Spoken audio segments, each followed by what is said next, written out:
อ่ะเสาเนาะพี่น้องเป็นเสาหรือว่าเป็นเคียงเพิ่นเนาะมาหอดจอดถึงเป็นทีเรียบร้อยบาทนี่ทางบ่อจันไปรับมาแล้วพี่น้องก็คือว่าลำเลียงมาเป็นชุดเลยเนาะถ้าว่าเครื่องของมันโบลนเนาะเครื่องเอาพอพาลงผลบ่ตกก็คือว่าจดจักเนาะไว้อยู่พี่น้องไอ้ทั้งก่อสร้างเฮานี่ก็ได้เอาก่อนอื่นพี่น้องกราบทักทายสบายดีและสวัสดีพ่อแม่พี่น้องกันเบิดสุขุสุคนเด้อพี่น้องเด้อพบเจอกันเนาะบ่ตูนเข้ามาอีกรอบนึงพี่น้องเอ้ยไม้บัดนี้กบไม้กบตอกระบาดนี่คักแน่ดินี่เนาะทั้งนี้ก็ซ่อม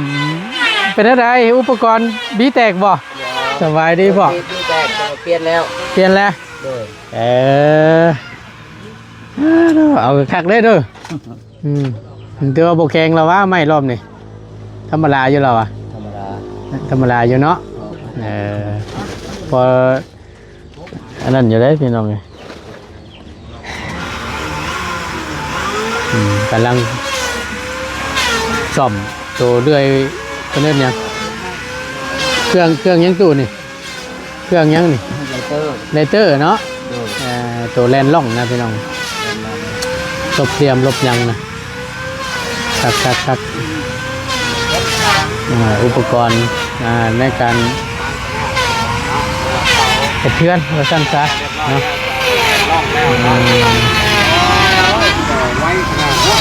นาะแจ้งคักเดียวแจ้งคักเดียวอาจารย์เลย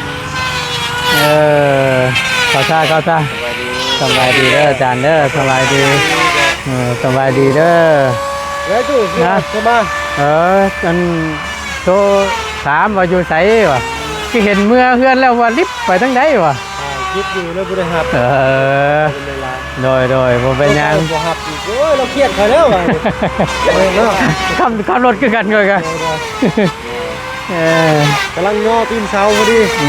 มาได้ตีนเสาเบิ่งเด้อเรียบร้อยแล้วเนาะไปเก็บเบิ่งกันด้วยมันเห็นแล้วพอดีงามตรงกับหน้าเสาแล้วเล่นหน่อยเนาะ55บ่คือ15ติเนาะอันนี้เลย16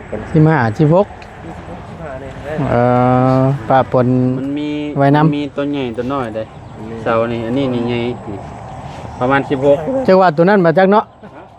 ตัวนั้นจังน้อยข้ามต้นเลย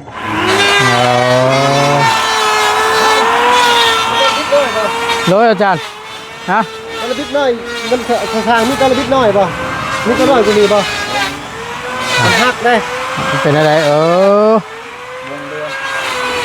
กาตัวนี้เป็นหักมาจะลองแจ้งว่าหันมันออกมาก่อนเลยก็หันเล็กเข้าไปก่อนถึงหันเข้าไปก่อนตัวบิดน้อยบ่มีเลยเบิ่งให้น้อยจำได้นี่น้อยดิให้พวกที่เจ้าอันยามไฟก็ได้บ่ได้คือตัวกล้ารถปล่อยอยู่ลุมบุแม่ลงบุแม่นี่ทงกันแต่มาเบิ่งรถถ้ามันได้ก็หันเด้อนับติดก็ต้องหาก่อน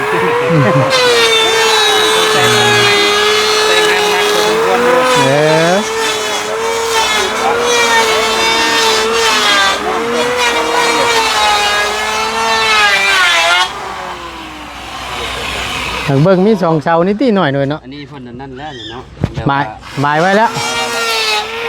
แจ้งว่าเราเตรียมแปลงตัวนี้เตรียม18บ้าเสาหน้านี่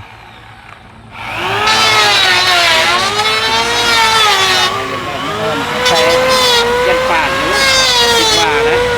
บ่เป็นตัวนี้ก็ได้ก็ยันเร็วๆนี่เด้ออาจารย์พอดีบุรีนี่เราป่านแล้วนี่อันนั้นก็กบเลยคือขางเงินนั่นอยู่นี่ไม่ต้องประกอบอยู่พี่น้องเลย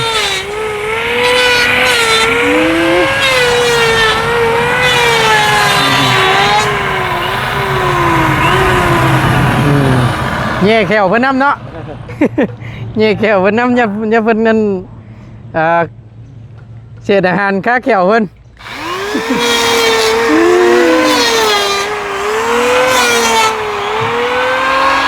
เ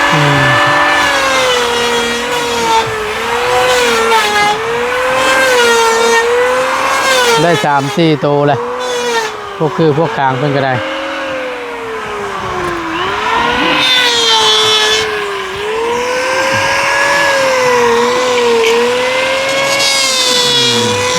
ฟันอะไรเรื่องจะน้องเลยเจ้า2เสานี่สิรู้สึกว่าน้อยกว่าหมู่เนาะเสานี่กับเสานั้นเนาะที่นี่เลยเนาะ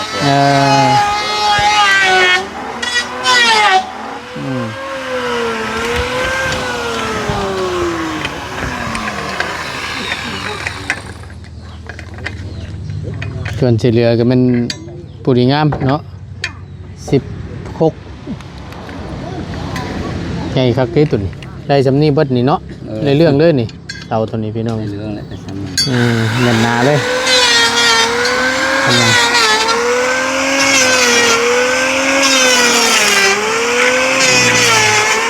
กินข้าวอิ่มเป็นที่เรียบร้อยเนาะก่อสร้าง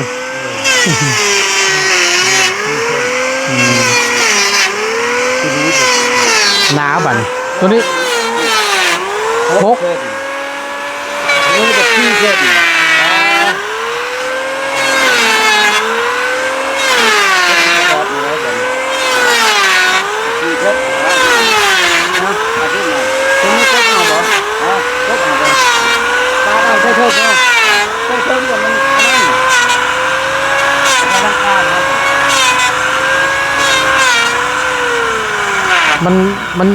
มันแข็งหกคนได้ตัวเนาะ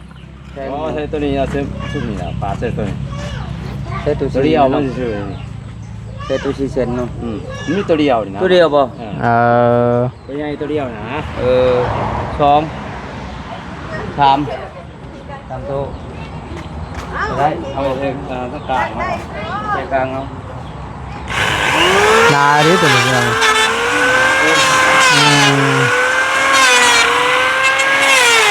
ะเดี๋ยวไปเบิ่งน้องมันก่อนพี่น้องจักแม่นเพิ่นเอาเสียมส่วนไปยัง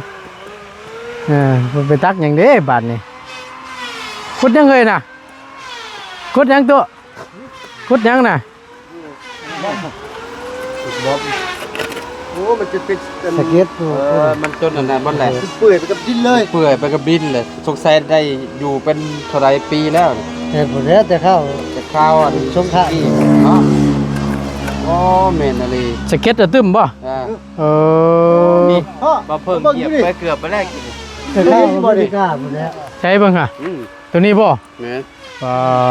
นตัวฮะกี่สิมันกินบ่ล่ะสนิมมันจะกินเบื่อมันยังดิแม่นบ่เบิ่งนู่นหามันยังน่ะแต่ลายไปกับดินเนาะขุดขึ้นมาเบิ่งพอเดี๋ยวมันสิเนาะไปก็ไปชอกไปง่ายเบิ่งวะ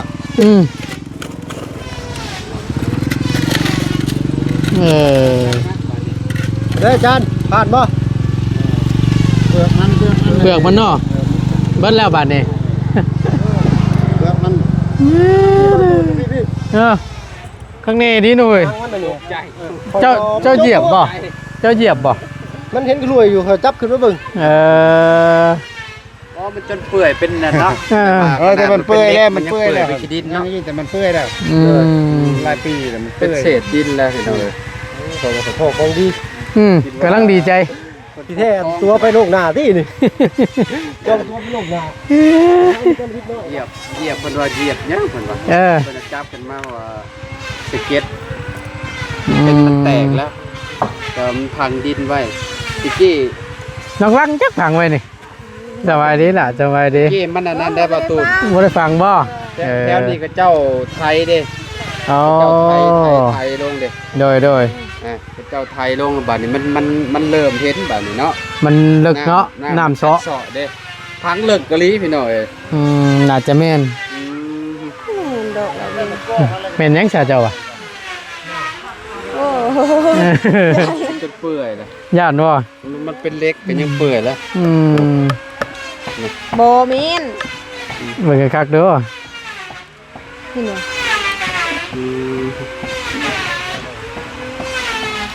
ตัวนั้นน่ะขี้ดินน่ะทายนี่ที่แสดงสิได้จักบาทเจ้าเอาสิได้จักกีบโอ้เปื่อยเลย บ่ได้ซ้ำแล้วว่ะเลขขนมน้ำเวียดแกบ่เอาชอบนี่ เนาะ เดี๋ยว เป็น บอก ดิน เออ ดินไปแล้วเนาะ เป็นดินเบิดเลยที่ว่าได้ไดนี่นะน้อยเดียวนึง เคยบ่แถวเฮือนนี่มันมีลูกปืนมีบ่ตอนปรับดินใหม่ๆนี่แถวนี้มีบ่หรือว่าบ่มี บ่มี เคยเห็นเนาะ อืมบ่เคยฟ้ออ มีแต่ไปหา บ่ FC แนะนำมาว่าเฮ็ดโต๊ะปาดเฮ็ดโต๊ะคันแล้ว เออโอ้เรื่องเลยเล่นน่ะทำปาดในโต๊ะเนาะคักแล้วน้องลังเลยอืม ให้เบาจริงได้ปาดเฮ็ดเป็นแผ่นเป็นแผ่น ตำเจ้าเป็นยังนั่นกินเมียงเมียงยังกันน่ะ ตั้ง ฮะโอ้กินกับหมากกระถิน โอ้คันแล้ว คัก แซ่บได้น่ะ เฮ็ดได้หลายเด้อสิซิมน้ำเด้อ พี่น้อยเพิ่นกำลังครบเนาะ แม่น เนาะยังเหลือแต่โตโว้บัดนี้1 2 3 4 5 6 7 8ตัวนี้ เบิ่งนี่พอสร้างแล้วสิ 9 ย่างแน่นนึงอาจารย์เด้อ เก็บได้บ่ตัว ฮะไม่ตัวชุดมาล่าสุดนี่เพราะว่ามันปล่อยว่าดีบุรีแข้ง6มื้อจังต้มหนาเพิ่นนะกบนี่หลายเติบอยู่ก่อนหมู่มันหาเพิ่นเปิด6เลยเนาะ นี่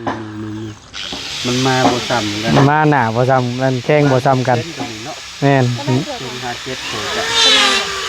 พี่น้องมาหาแห้งอะไร แม่น แต่โตมาสุดตัวนั้น ปัดโบปันไดแข้งหานี่เห็นเนาะนี่เปรียบเทียบ โอ้แม่นแท้100%นี่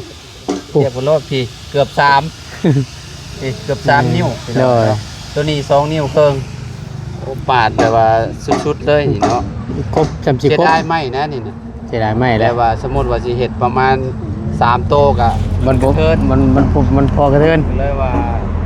เฮ็ด3โตซะ2โตซะ เลย ใหญ่นิดหน่อยกันว่ามันใหญ่สำคัญนี่คืออยู่ โอ้คักอาจารย์เลยหนาตึบเลยแหละ ตึบเลย คำใหญ่สำคัญนะ เนาะไม่แบบว่าเพิ่นแบบไปเรืออยู่ป่าเอาผู้อยู่ในผู้แล้วก็ลงมานะฮะ แม่น มนุษย์นั้นบ่สำคัญพี่น้อยอย่างยากเนี่ยนิดนึงแล้วต้องกบลงในหลายแหละ แม่นอิหยังบาดอยู่เฮ้ย ฮะ เออ ไปดึงอย่างนั้น จะไปใช่ละฮะ เบาเสียงมาแล้วพี่น้อยเนาะ จะไปใช้นี่ พากันเดินทางกลับปะน้องล่างไปแล้ว เจะออกบ่เสียวตัวนี้บ่ออกนะ มันก็เพิ่น อ๋อสิไปต้อยมากระทินสิแก้เอาไหมอันนี้เอาแก้ก่อนเนาะ แกะมัน ใช่บ่ได้เลยนั่นเลยห่าน อู้เจ้าเนี่ยก่อน เอามาแล้วว่าเจ้าแม่ แจ้งเราแล้วพี่น้องเนาะจะไปต่อยมากินให้อ้ายบ่ ไม่ตัวนั้นบ่ฮอดบ่ล่ะนั่นตัวอยูรุมน่ะบ่ฮอดบ่ต้องชิวอันแตะกระเบาอ่ะเออ ใช่ อะไรแต่เจ้าออกเลยเพิ่นบ่ได้เบิ่งน้ำกิน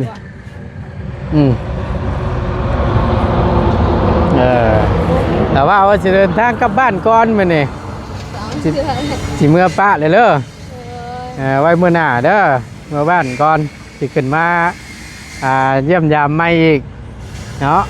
ปลาอะไรบ่นี่ปลาอะไรบ่นี่ปลาเลยเนาะปลาเลยกันนี้นะแม่ติสั่นละบ่ได้เด้อเนาะเอาไปปลาต้องพารีบน้ำเล่นนี่เนาะ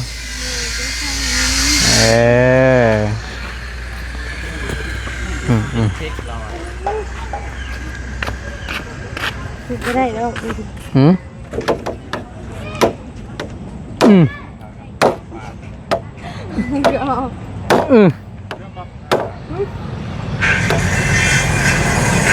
ไหนบ่อันนี้ปาดอันนี้แล้วพี่น้องเลย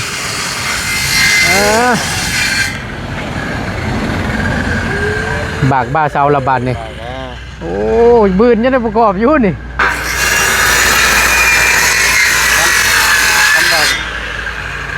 โอ้สำหรับแม่ก็ประกอบนี่คือว่าแบบสุดยอดนะไว้ฝักนี่แล้วแบบนี้ อ้าวดีเลยอาจารย์นี่นะก้มไปถ่าแล้วอ่ะ เนาะ เออ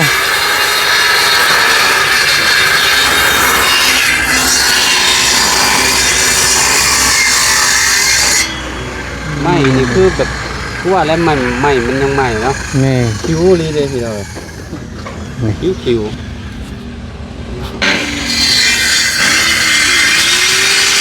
นี่ได้เนาะหูพังเนาะตัวนี้เนาะตอกตัวนี้ออกนี่ออกตัวนี้ออก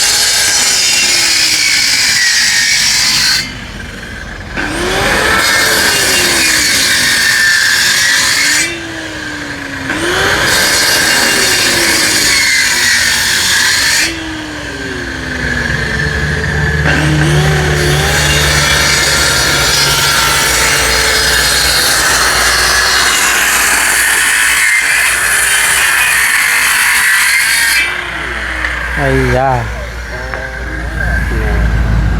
เอาโอ้เนาะอาจารย์เนาะ เสียงดังสนั่น ได้ชำนี้เบิ้ลนี่ครับนี่ อันนี้แล้วเสานี่แรกข่อยหยกกับเนาะพอเนาะเฮาหยกเสานี่แหละเนาะ เจ้านี่ หยกเสานี่พอหลังขดไปเลย มันใหญ่เนาะ นี่เนาะเนาะนักเพราะว่ามันเป็นเสาต้นใหญ่เด้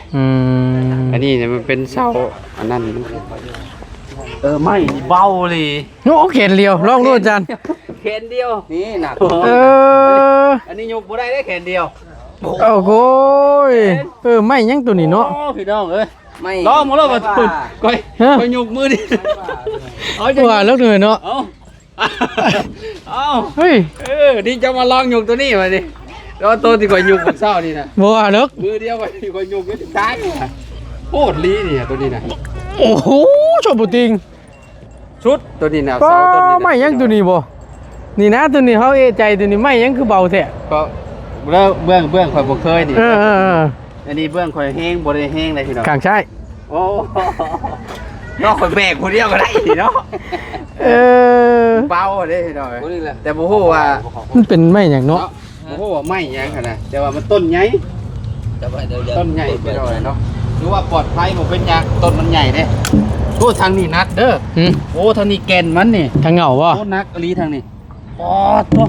เม่นบ่อันไม่ขี้เล็กอาจารย์ บ่แม่นติไม่ใช่เล็ก ไม่ขี้เล็กแต่ว่ายัง แต่ว่า ยัน ปลายมันน่ะมัน ยันเกณฑ์ยังบ่ได้เลย เนาะมันยังบ่ได้ที่ อ่า แต่ว่าตัวนี้นะมันเริ่มแล้วแก่นตัวนี้มันมีแล้วแต่ว่าตัวนั้นโบอยากมีตัวนั้นตัวที่เขาหยุกขึ้นนะ นี่เนี่ยเฮ้ยกราบเพิ่น อ๋อหยุกมือเดียวขึ้นเท่านั้นท่างนี้โบอยากขึ้นเด้อท่างนี้นักพี่น้อง มีเกณฑ์บ่ แม่นมันมีอยู่มีอยู่นี่ กลางใช่อาจารย์เฮ็ดข้างเดียว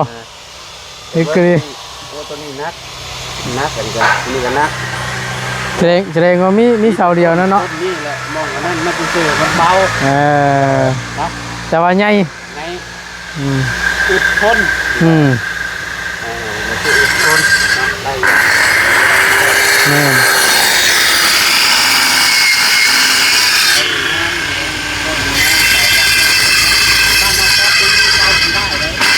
แม่น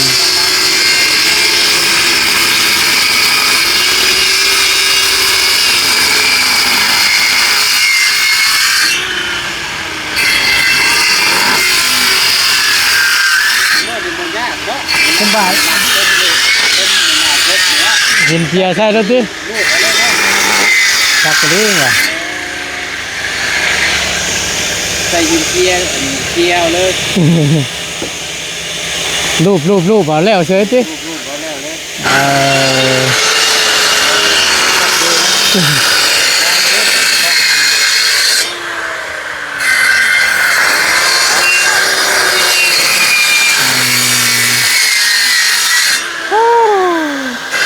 คักถ่ายจวดเลยสิ